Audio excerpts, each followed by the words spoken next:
So, Tina, it was another interesting week this week. This time a lot more golf, a lot less drama. So what's your thoughts on that? I was actually shocked to see Lori have issues with her putter. I guess, the best way she put it was she really didn't get a chance to putt too much. And I was looking back on it, and I was thinking, we really, when I was on the show, we really didn't putt much either, because the day I got eliminated, we did the, you had to get up and down in two, and you didn't have to putt out completely. So, you could just go for the hole and blast it, 10 feet by. Those are tricky greens, so I can understand why she struggled a little bit, but it was good to see some more golf played rather than skills challenges. So, but I was shocked with her performance. I would have thought she would have. She was one of my picks to win, and I really thought that she was going to. But now, I guess out of all the girls, two of the strongest players are now in the final. So it should be very exciting to watch. How well did you know Sophie before this, or did you just meet her on the big break? I just met her on the big break. The only way I knew Sophie was I knew that she had a nude calendar out. That's the only way I knew her. So when I saw that she was there, somebody said, "Oh, Sophie Sandalo is here," and I'm like, "The nude calendar girl?" And I think it was Dana was with me, and she's like, "She's got a nude calendar?" And I'm like, "Oh yeah." So then we all were in the common area, like looking at her website, and then that's when the whole thing with Lori and Adrian started, where they said, "I'm Sophie. I'm very shy, but I like to take nude pictures," So they all kind of made fun of her, like, because she says I'm a shy, crazy girl, and we're like, shy? We're like, you're nude, But yeah, I really didn't know her too well. I played with her in the practice round. Her clubs arrived late, so she was actually playing with a rental set. So it's kind of hard to get a feel from what her game was like. She's kind of one of those sneaky people that kind of got through on every show and like didn't have to go to elimination challenges and stuff. So you kind of forgot about her almost. And and then when it happened for her to get in elimination challenges, especially the first one against, I think she played against Liz. She drained that, bomb. Yeah. And knocked Liz out. And then you're like, okay, Sophie can putt. So it was quite interesting to, her make it as far as she did. She has a really good game. Her and Sam, they both play over in Europe, so they're used to, keeping the ball low, playing a lot of running shots, which is ideal for Hawaii because the wind at times picked up so much that you're just like, there's no way I can hit a normal swing on this. I have to try and knock it down. And for me, I don't really have a very good knockdown in my bag, except for when I had to hit the pane of glass. That's about as good of a knockdown as I could get. But she has a lot of different shots in her bag, and I think that's what's really kind of kept her in it and really kind of put her above the rest of the girls is the fact that she has an imagination with shots. And to play over in Europe, you have to have an imagination. Do you think this is an advantage for her going in against Kim this week? Definitely. I think that Sophie has a lot of different shots in her bag, but not to put Kim down either. Kim, the first challenge of the entire show, Kim's hitting, a 5-iron on a hole where I was hitting a 5-wood. I don't consider myself extremely long. I consider myself longer than the average girl out on the, the mini tours. But, Kim's extremely long, and she has a low shot in her game. So I think they both have, they're pretty even as far as, different shots in the bag. I think Sophie's probably more used to playing in really difficult conditions, just being over in Europe and having to play in, a 30-mile-an-hour, 20-mile-an-hour wind consistently is an everyday thing over there. I think maybe she might be a little bit more mentally prepared going into the final episode just because she's dealt with those types of conditions before. Right. So you're all together, I hear, on the last night before the final round or the final episode, and Kim indicated there's lots of autograph signing and things like that with things you had to do. So what was that evening like for you and the other ladies who've been kind of waiting for this final moment?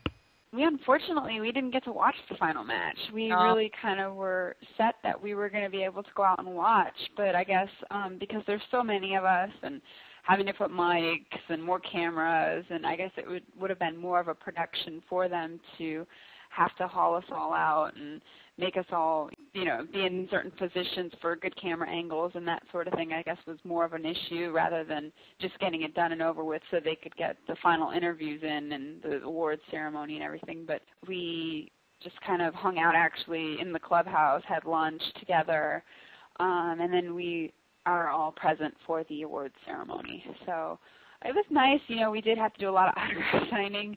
A lot of us bought pictures and of the golf course and that sort of thing with a white, frame around it. And we had everybody sign it and, sign scorecards so we could all keep like little mementos for ourselves. And they had a lot of flags that we had to sign that said Big Break Con and Apolly on it for the Golf Channel producers and, I guess sponsors and that sort of thing. And we were all kind of bummed because we didn't get a flag. We're like, we're on the show. We don't even get a flag. Come on. We were a little upset. But the Golf Channel, went above and beyond in giving us hats and clothes and everything. So it was really cool. Good. So how was Lori that day? Surprisingly, she was pretty content. Her and Christina, obviously, kind of were on separate sides of the table, I guess you can say, when we were eating lunch and that sort of thing. Because I had heard differently, I guess, before Lori had got eliminated. I had heard that she didn't get eliminated, so I was kind of shocked when I saw her. And then she explained how she, was eliminated, and we were all kind of bummed. But, it has to come down to 3 people, and unfortunately, she wasn't one of them, and unfortunately, none of us were, the final 2. But she was pretty content. She was happy, I think she was a little more content than normal because of all the prizes and money she had already won. Yeah, that's not too bad. That doesn't make, losing too bad when, you've got an extra 15 or whatever, how much money you 25. And 25. Yeah. Wow. My gosh. That's a lot of money. Yeah, I would have definitely been all right. Yeah. Well, it's going to be exciting because it's like European and United States is like a Ryder Cup. It's like a Solheim Cup. It's, it's going to be a very exciting. Anything you want to share with the audience before we leave tonight?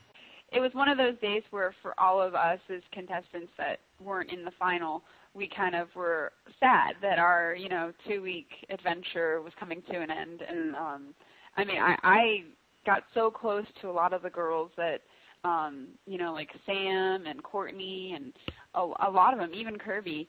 And it was cool. It was like a close-knit family, and you get to know the producers because, every evening you're going into these long interviews with them and, you get to know the sound people because they're constantly listening to all your conversations on the microphones and the camera guys and everything. So it was kind of hard to say goodbye because it was like you're leaving your family. But it was a great experience. One that I can say that I've done that not a lot of professional golfers can ever say. The good, the bad, and the ugly aside. Everything was real. Everything that happened on the show was true.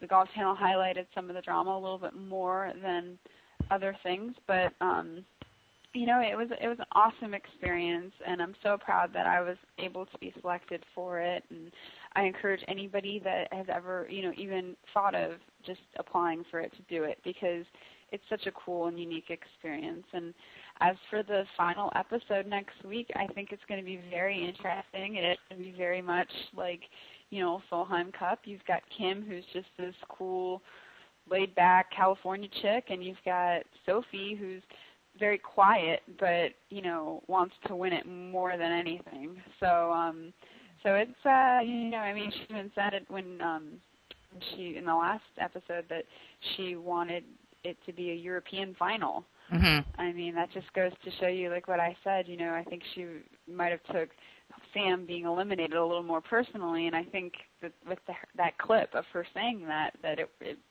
was more personal than we thought. I think that they really wanted it to be a European final to show that the European Tour players have more game than the girls over here on this side. So I think it should be quite interesting, and I think that everybody will enjoy watching good golf. That's great. Well, I'm certainly looking forward to it, and looking forward to talking to you again next week and getting your perspective on that final round. All right. Sounds good.